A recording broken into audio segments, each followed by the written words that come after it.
What's up everyone, it's Q from Retro Q Gaming, and some very interesting news just came about. So there's an announcement just out of nowhere of the very first Nintendo Switch emulator. Now the Switch emulator, which is called Yuzu at the moment, Y-U-Z-U, has really only been announced with a tweet, and the tweet says, "Announcing Yuzu, the first Nintendo Switch emulator that does all the things you didn't need it to do. Stay tuned for more from the Yuzu team." Now Yuzu is actually developed by the team behind the 3DS emulator Citra, which is apparently extremely easy to use. I don't use it myself, but I've heard a lot of praise about it. Now before we go any further, I'm not going to get into the whole is emulation right, is emulation wrong, and what I think of emulation.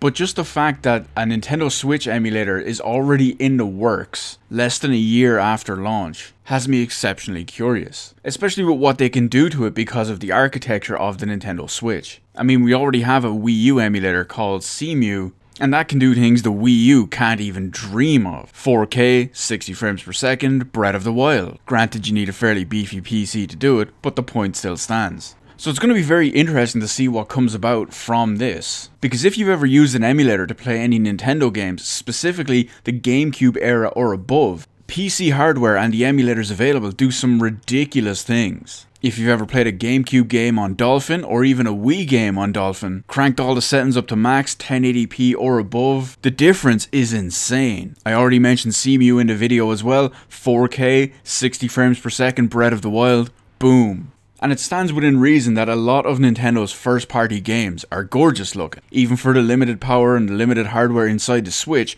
Mario Odyssey is an absolute banquet for the eyes, even if it is slightly low resolution and has a little bit of frame drops here or there. The simplistic Nintendo cartoony art style translates really well when cranked up to a really high native resolution. So it's going to be really interesting to see how all this goes along. And the fact that the controllers, like the Nintendo Switch Pro controller, are the absolutely awful, terrible, horrible Wiimote 2.0s that Nintendo call the Joy-Cons and have successfully tricked people into thinking they're not Wiimotes, are all just standard Bluetooth controllers. And can even already be paired up to your system as it is, without the need for this emulator at all. But all I can say is I'm curious, I'm going to keep up with the development of this and what they can and can't do with it. I mean, hell, it's a PC, there's nothing they can't do with it really. So I don't know, how long is it going to be before we're all running Super Mario Odyssey in native 4K, solid 60 frames per second, with an Xbox One Elite controller on a PC? I don't know, but based on this team's previous work, it's looking good, and we'll see how it turns out. And real quick, just one thing before we end up the video. I know a lot of people out there are going to be saying, piracy, piracy, piracy. I'm not going to get into the whole legal grey area of emulators and all that stuff. So let me know in the comments section below what you think of this whole situation. Do you think it's going to add some much needed features and functionality? Do you think it's going to be beast to be able to actually play games in real resolutions and real frame rates? Hell, I wonder how it could improve Xenoblade Chronicles 2 actually. That game runs below standard definition at 22 frames per second sometimes. So it'd be interesting to see what PC could do with that. Of course, there will probably be a couple of people in the comment section going on about how anyone who uses this should burn in hell. They all need to buy Switches, they're all criminals, whatever. Feel free to leave that comment as well. And while you're at it, hit the like button, hit the subscribe button. Thank you for watching, and I will see you in the rest of the videos in my channel.